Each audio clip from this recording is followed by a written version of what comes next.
Pour inaugurer un aussi beau pavillon, il fallait bien sûr une exposition à la hauteur. Et comme on voulait rendre un hommage à la peinture d'ici, le choix de Jean-Paul Riopel s'est imposé. C'est après tout le plus grand peintre canadien de tous les temps, un artiste au retentissement international. La rétrospective Riopel a été préparée par Jean-Louis Pratt de la Fondation MAG, un spécialiste de l'œuvre de Riopel, mais aussi un ami de l'artiste. Le résultat est fulgurant, comme le dit mon collègue Paul Toutain.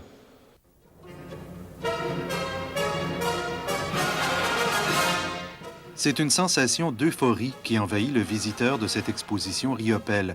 Le plus grand peintre québécois vivant a toujours fait preuve d'une énergie folle dans son œuvre, résumée ici en 130 tableaux et sculptures.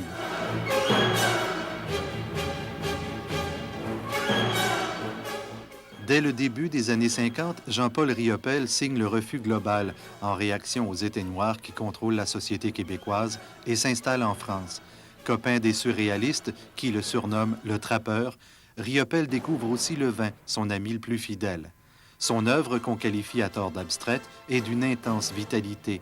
Par giclées violentes, Riopel rend le souvenir de la nature. Cette nature qui le fait vivre lui donne son oxygène. Au fil des années, la violence du regard s'organise. Le peintre fait respirer ses œuvres, le blanc côtoie les couleurs les plus vives.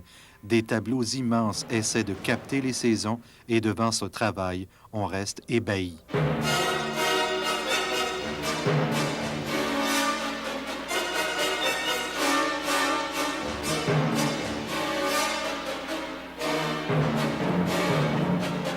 Dès qu'un critique croit l'avoir cerné, Riopel disparaît et refait surface là où on ne l'attendait pas. À la fin des années 70, un voyage à la terre de Baffin lui procure un choc tellement intense que notre histoire de l'art s'en trouve bouleversée. Riopel crée à un rythme frénétique la série noire et blanche appelée Les icebergs. Lui, le roi de la couleur, s'abandonne au chatoiement du soleil de minuit.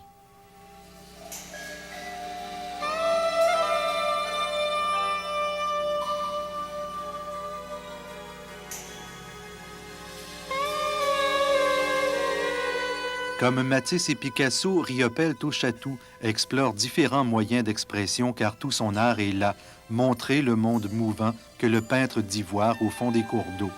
La nature devient de plus en plus visible. Encore une fois, la critique est déconcertée. On dit de lui que sa première période est la vraie, que ses nouvelles œuvres sont moins pures. On a dit la même chose du trompettiste Miles Davis, et pourtant, l'imaginaire inuit nourrit l'inspiration de Riopel. De plus en plus, l'humour fait partie de son œuvre. En vieillissant, l'artiste multiplie les clins d'œil. Pour son idole, le roquette Maurice Richard, il crée cette œuvre où leurs deux signatures reposent pour la postérité.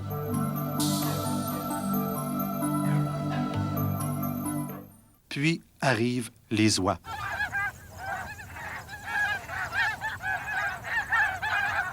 Ces oies blanches qui reviennent au Québec chaque année, Riopel les a chassées pendant plus de 30 ans. Elles sont bien vengées maintenant car elles ont envahi son œuvre. Des oies mortes, des oies en vol, des oies prises au piège, des oies libres, elles sont partout. On n'entend plus qu'elles.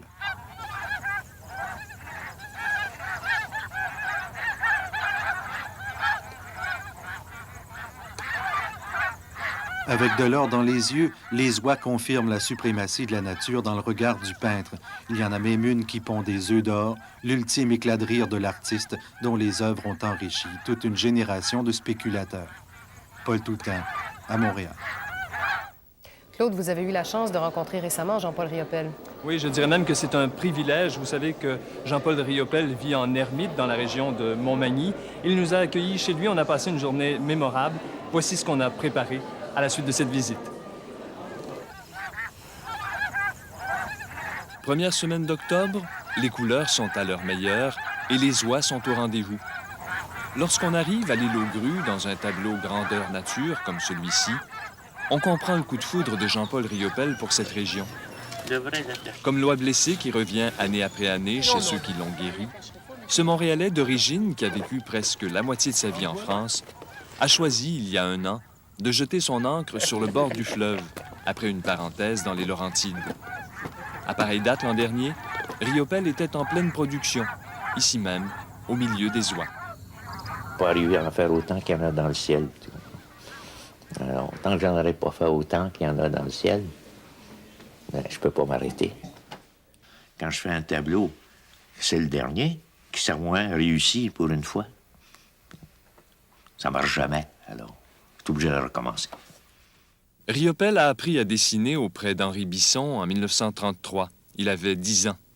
58 ans plus tard, le mieux coté de nos peintres n'arrive toujours pas à expliquer comment lui vient l'inspiration. J'en ai aucune idée. Moi, je pense que ça a duré toute ma vie. Il n'y a pas de différence entre le premier gribouillage, le dessin que j'ai fait, puis le dernier, c'est toujours des barbouillages. Jamais autre chose. Je n'ai jamais su comment c'était, comment je travaillais. Ça demande une bonne dose d'imagination pour meubler cette attente-là. Mais non. Non? Puisqu'on pense pas. Parce que pour penser, il faut avoir une notion du temps. Parce que je commence à peindre, je me dis, comment tu as passé de temps dans ton atelier? Aucune idée. Aucune idée. Pas de notion du temps. Je pense pas. Ça m'arrive de passer 3 jours sans sortir dans l'atelier, sans même m'asseoir. Finalement, l'inspiration, c'est un peu comme la marée. Oui. Ça dépend. Il y a une correspondance avec ça. C'est que quand il n'y a plus de couleur dans les tubes, tu es bien obligé de t'arrêter. Comme disait Picasso. Quel est votre bleu que vous employez? Ben, c'est celui que j'ai. T'as pas un bleu céruléum, un bleu. Ben, j'ai du bleu, c'est du bleu. Mais c'est probablement le seul qui met en valeur n'importe quel bleu. Alors que les autres sont là à tatiller. Est-ce que c'est vraiment ça, là? La nature, le paysage, la couleur. Oh, c'est vraiment... Oh, je manque. Je manque de bleu de Prusse. Oh.